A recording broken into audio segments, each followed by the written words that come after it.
Symptoms ఉన్నప్పుడు neglect చేయొద్దు. Okay, ఈ సిమ్టమ్స్ ఏంటి సార్? అది సిమ్టమ్స్ అంటే కాషన్ అంటాను. కాషన్, CAUTION, న్యూమోనిక్ సింపుల్గా. సి అంటే changes in bowl and bladder habits. Okay, మీకు మలమూత్ర విసర్జనలో మార్పులు వచ్చాయి, blood in the urine, blood in the stool, mucus in the stool, ఎక్కువ రోజులు కాన్స్టిపేషన్, ఎక్కువ రోజులు డయేరియా అవుతుంది అన్నప్పుడు నెగ్లెక్ట్ చేయకండి. ఇదో ఒక్కసారి అయితే కంగారు పడద్దు. అంటే a sore which does not heal, అంటే మానని పుండు. నాలుగుకి మనం కొరుకున్నాం అనుకోండి, పుండు ఎందువల్ల మానిపోతుంది? 3 daysలో మానిపోతుంది. ఒక వారమో 10 రోజుల్లో మానిపోతుంది.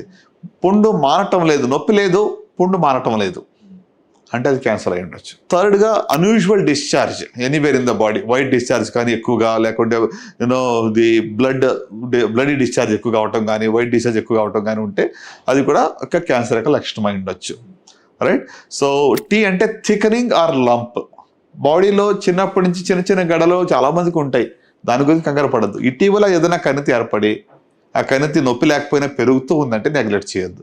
ప్రత్యేకంగా రొమ్ములో కానివ్వండి, ఇంక బాడీలో ఏ పార్ట్లో అయినా కొత్తగా కణితి ఏర్పడి పెరుగుతూ ఉంటే నెగ్లెక్ట్ చేయకూడదు. టీ అయిపోయింది. ఐ అంటే indigestion or difficulty in swallowing, మింగడానికి ఇబ్బంది అవుతుంది, మీరు నీళ్లు తాగకుండా గుట్టక వేయలేకపోతున్నారు, సాలిడ్ ఫుడ్ అయితే వెళ్తుంది కానీ నీళ్లు తాగలేకపోతున్నారు, అప్పుడు ఖచ్చితంగా ఇది కూడా ఒక ఫుడ్ పైప్ యొక్క క్యాన్సర్ లక్షణం కూడా అయి ఉండవచ్చు.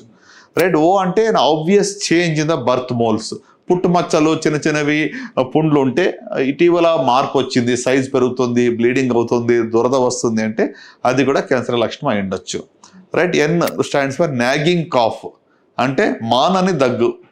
ఆల్మోస్ట్ 1 month అయింది, 2 months అవుతా ఉంది, దగ్గు తగ్గటం లేదు, మరి గొంతుకు బొగురు పోయింది అంటే అది కూడా లంగ్ క్యాన్సర్ లక్షణం.